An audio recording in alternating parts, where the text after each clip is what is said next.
Hello guys, मैं हूँ प्रीति। मेरे यूट्यूब चैनल में आप सभी लोगों का स्वागत है। कैसे हैं आप सभी लोग? आशा करती हूँ सभी खुश होंगे, स्वस्थ होंगे। तो जिस किसी ने भी अभी तक मेरी वीडियो को लाइक नहीं किया है तो लाइक कर दीजिए, सब्सक्राइब कर दीजिए और बेल का बटन ऑल पे कर दीजिए, जिससे सारी मेरी वीडियो की नोटिफिकेशन आप लोगों को मिलती रहें। अगर आपको कोई कमेंट में मेरी से कोई वीडियो के बारे में मालूम करना है तो आप कमेंट में आप मुझसे पूछ सकते हैं। तो आगे चलते हैं, मैं अपनी वीडियो स्टार्ट करती हूँ कि नवजात शिशु को हम किस तरह से उसकी बीमारी को पहचान सकते हैं। कि देखो क्या होता है, अक्सर माँ होती हैं, जब हम पहली बार हम माँ बनती हैं तो हमें क्या होता है, हमें कुछ पता नहीं होता है कि बच्चे की क्या हो रही है, हम घबरा जाते हैं। तो इस चीज़ के बारे में मैं आज आपको बताऊंगी। तो जैसे जैसे छोटे छोटे बच्चे होते हैं तो उनके जो हेड पे होता है वो कुछ जम जाता है। तो उससे थोड़ा-सा ये हो जाता है, पता नहीं क्या हमारे बच्चे के हेड पे जम गया है। तो वो एक तरह की मैल सा होता है, जो बच्चे के अक्सर सभी बच्चों के हो ही जाता है, ये सभी बच्चों के होता है। तो उसमें अब आपको क्या करना है, तेल लगाना है, सरसों का तेल लीजिए और पानी लीजिए, सरसों का तेल और पानी मिला के उसके बच्चे के हल्के-हल्का रब करिए। रब करेंगे, आप बच्चे का कंघा अलग रखिए, छोटा-सा कंघा खरीदिए, आप बाज़ार में मिलते हैं 10-5 रुपए के, वो कंघा खरीदिए और उससे हल्का हल्के-हल्के हाथ से उस बच्चे के मैल आप उतारती रहिए। ये कम से कम 5-6 महीने तक तो रहता ही है। बच्चे के बाल भी झड़ जाते हैं, गंजा सा होने लगता है बच्चा इसकी वजह से। बाल भी साथ-साथ उसके टूटते रहते हैं। ये कोई घबराने वाली बात नहीं है, नॉर्मली सभी बच्चों के ही होता है। तो आप ऐसे करना है, आपको तेल और पानी मिला के अपने बच्चे के सिर पर रगड़िए और हल्के-हल्के हाथ से 2 दिन में 3 दिन में हटाते रहिए और उसके बाद फिर गोले का तेल लगा दीजिए। उससे रेड भी हो जाती है स्किन बच्चे की, इसमें कोई डरने की बात नहीं है। जब आप हटाओगे ना तो अंदर से रेड-रेड स्किन दिखेगी, तो उससे कोई घबराने की बात नहीं है। जब आप गोले का तेल लगा देंगे तो उससे रिलैक्स फ़ील होगा बच्चे को।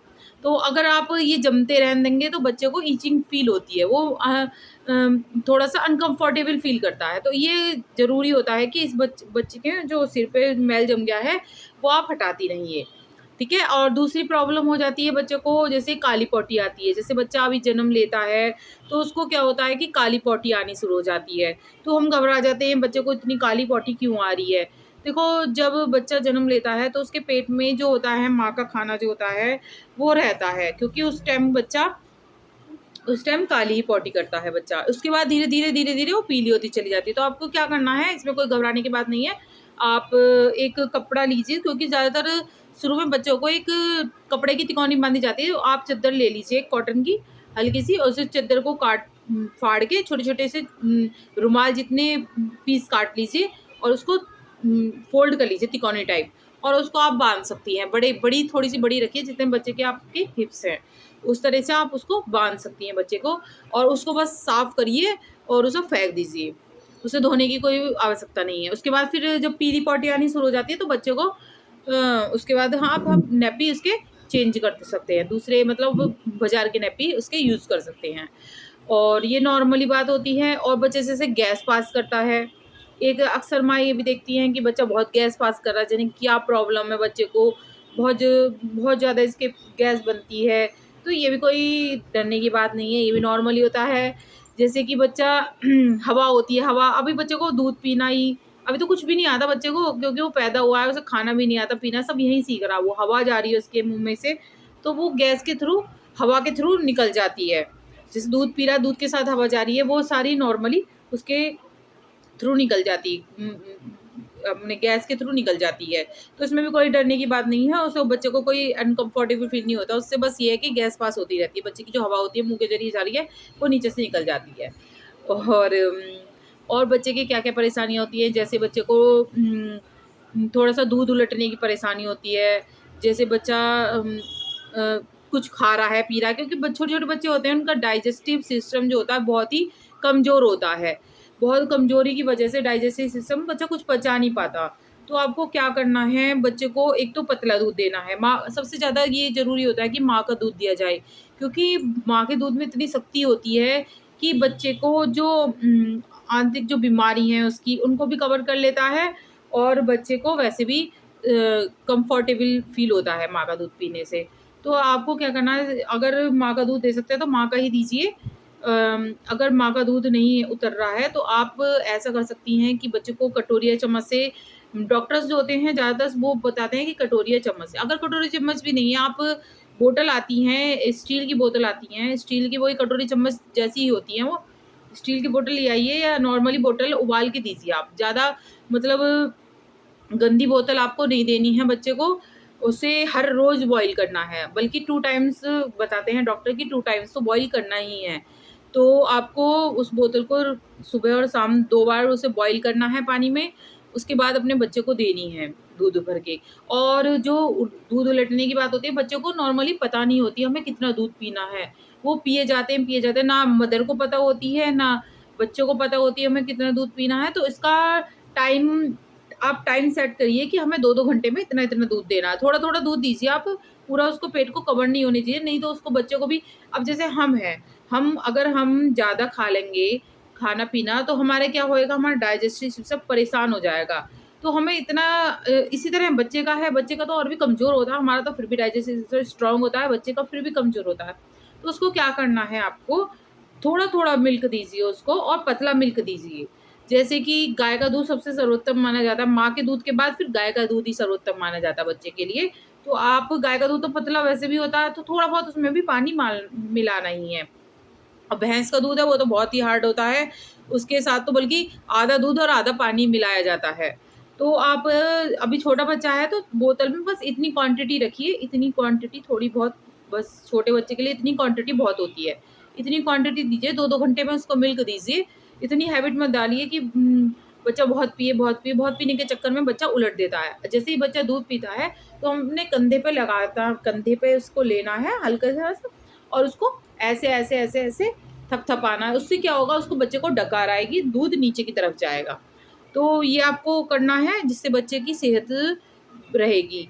और भी कोई अगर बीमारी हो रही है बच्चे की, जैसे रेड स्किन हो जाती है, लाल धब्बे-धब्बे से, दाने-दाने से हो जाते हैं स्किन पे, ज़्यादातर सभी बच्चों के होते हैं वो भी। तो उसमें क्या है, जैसे कि कुछ बच्चे होते हैं किस वगैरह करते हैं, उससे ज़्यादा ये चीज़ फैल जाती है। तो आप क्या करिए कि बच्चे को किस मतलब बहुत ही स्किन उसकी बच्चे की बहुत ही कमज़ोर होती है, बहुत ही सॉफ्ट होती है। तो आपको क्या करना है, बच्चे की किस वगैरह नहीं करना है, उसकी स्किन का बहुत ही नॉर्मल ध्यान रखना है। उसको जैसे कि हल्की-सी मसाज दे रही हैं तो हल्का-सा ऑयल लगा दीजिए उसके। ऑयल में आप देसी घी लगा सकती हैं। मैं बस देसी घी के लिए ही कहती हूँ हर वीडियो में, क्योंकि देसी घी मुझे अच्छा लगता है, सबसे स्ट्रॉन्ग देसी घी लगता है। और जो सरसों का तेल होता है उससे बच्चों का रंग काला पड़ जाता है, तो देसी घी सबसे स्ट्रॉन्ग चीज़ है। बॉडी भी, हेल्थ भी सही रहती है बच्चे की, और उस स्किन भी उसकी ग्लो करती है। ठीक है, आप वो लगा सकती हैं। रेड स्किन हो रही है तो थोड़ा-थोड़ा नॉर्मली जैसे-जैसे बच्चे की ग्रोथ बढ़ेगी, जैसे-जैसे 4-5 महीने का होगा बच्चा, अपनी स्किन में ढलता चला जाएगा। उसमें भी कोई डरने की बात नहीं है, क्योंकि ये भी नॉर्मल ही होती है। अगर आपको और भी कोई मुझसे जानकारी चाहिए तो आप मेरी वीडियो के माध्यम से पूछ सकते हैं। और बस यही नॉर्मली चीज़ें होती हैं जो देखी जाती हैं बच्चों में अक्सर। और बस अगर पॉटी जैसे दस्त हो जाते हैं तो दूध का वो होता है कि हम कौन-सा मिल्क दे रहे हैं, गाय का दे रहे हैं, भैंस का दे रहे हैं, तो उससे लूज़ मोशन हो जाते हैं। आपको यही है कि छोटे बच्चे को ही घुट्टी सबसे सर्वोत्तम मानी जाती है, घुट्टी बच्चे को देनी चाहिए। वैसे डॉक्टर मना कर देते हैं ज़्यादा छोटे बच्चे को, जैसे नवजात बच्चा है तो उसको घुट्टी डॉक्टर मना कर देते हैं। मतलब डॉक्टर तो घुट्टी को ही मना करते हैं कि घुट्टी नहीं देनी चाहिए। लेकिन मैं तो अपने बच्चों को देती थी, उससे थोड़ा-सा उनका पेट का हाज़मा सही रहता था। तो आपको क्या करना है, जैसे बच्चे दूध उलट रहा है तो हम एक ऐसे करिए, आप घुट्टी भी नहीं देना चाह रही, कोई बात नहीं। आप ऐसे करिए, सुहागा होता है, सुहागा ले आइए बाज़ार से और सुहागा को तवे पे भूनिए हल्का-हल्का, और तवे पे भूनने के बाद उसको अच्छी तरह से पीस लीजिए, चूरन बना लीजिए उसका। चूरन बनाने के बाद आप एक डिब्बी में भर कर रखिए, जैसे ही बच्चा दूध पीता है तो उसे हल्का-सा लीजिए और हल्का-सा चटा दीजिए। उससे क्या होगा, उसका डाइजेस्टिव सिस्टम जो होगा वो बहुत ही मज़बूत बना रहेगा। इससे बच्चों को परेशानी कुछ भी नहीं होने की है। और आप जैसे कि ये जो मैंने सुहागा का बताया है, ये दाँतों में भी बहुत काम करता है। जैसे बच्चे के दाँत निकल रहे होते हैं, तो उसके टीथ पे मल दीजिए, उसके मसूड़े जो होते हैं ना, उस पे मल दीजिए। उससे भी बहुत ही बच्चा रिलैक्स फ़ील करता है, और ये जो दस्त, डायरिया वग़ैरह की जो शिकायत हैं, वो भी बनी नहीं रहती हैं। तो ये नॉर्मली छोटी-छोटी चीज़ें हैं जो बच्चे को अक्सर होती रहती हैं, इसमें कोई घबराने की बात नहीं है। नॉर्मली ये चलती रहेंगी, जैसे-जैसे बच्चे की ग्रोथ बढ़ती रहेगी, अब बहुत बच्चे क्या करते हैं, सोते हैं, तो सोने की भी यही प्रॉब्लम है, कुछ बच्चे रात में सोते हैं, कुछ बच्चे दिन में सोते हैं, पूरे दिन सोते हैं और पूरी रात जगते हैं। तो ये बड़ी समस्या हो जाती है मदर्स के लिए। तो इसमें भी कोई वो नहीं है, ये भी बच्चों का थोड़ी धीरे-धीरे रूटीन बनता है बच्चों का। ऐसा कोई नहीं है कि बच्चे कि हम घबरा जाएँ कि बच्चा क्या कर रहा है, इतना सो रहा है हमारा बच्चा तो ये नॉर्मली बच्चा कुछ बच्चे होते हैं कि पूरे दिन भी सोते हैं और पूरी रात भी सोते हैं। तो ये ज़्यादातर 2 या 3 महीने तक रहता है। ऐसे बच्चों को ऐसा लगता है जैसे वो पेट के अंदर ही है अभी, तो उसको ये नींद ही नींद आती है। इसमें भी कोई डरने की बात नहीं है। और जैसे बच्चा अनकम्फर्टेबल फ़ील कर रहा है, जैसे वही बच्चा हुआ है हमारा, तो उसको क्या होता है अगर हम नॉर्मली गोदी में लेंगे, तो वो अनकम्फर्टेबल फ़ील करेगा। तो आपको क्या करना है, आपको अपने सीने से लगा के आपको ऐसे ऐसे करके रखेंगे तो वो ऐसा लगेगा उसको जैसे मैं अभी पेट में ही हूँ, क्योंकि वो हिल रहा है, डुल रहा है, अभी तो वो पेट में था, अभी तो वो पेट की आदत पड़ी हुई थी उसे, अब एकदम ही वो दुनिया में आ गया, तो उससे थोड़ा-सा अनकम्फर्टेबल फ़ील होता है। तो आपको क्या करना है, जब भी वो छोटा बच्चा है अभी, तो उसको बिल्कुल ही अपने से चिपका के रखना है। जैसे नींद नहीं आ रही है बच्चों को, तो पेट पे सुलाइए, पेट पे बच्चे थोड़ा-सा ऐसा फ़ील करते हैं जैसे पेट के अंदर ही हों।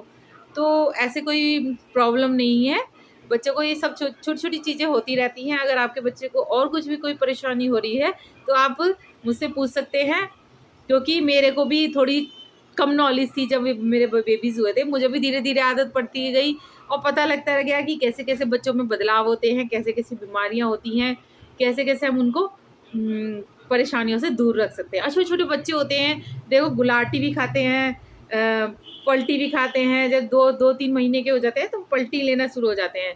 तो हमें सबसे इस चीज़ का ध्यान रखना पड़ता है कि वो गिर ना जाए, क्योंकि ये मतलब शरीर इस तरह का होता है हमारा, जो सिर भी कमज़ोर होता है, हमारा शरीर भी इस तरह का होता है कि वो परेशानी झेल नहीं पाता। कुछ बच्चे होते हैं जो पलंग से गिर जाते हैं और सिर में लगने की वज़ह से दिमाग में कोई परेशानी हो जाती है, तो आपको उस टाइम पर भी बहुत ध्यान रखना पड़ेगा।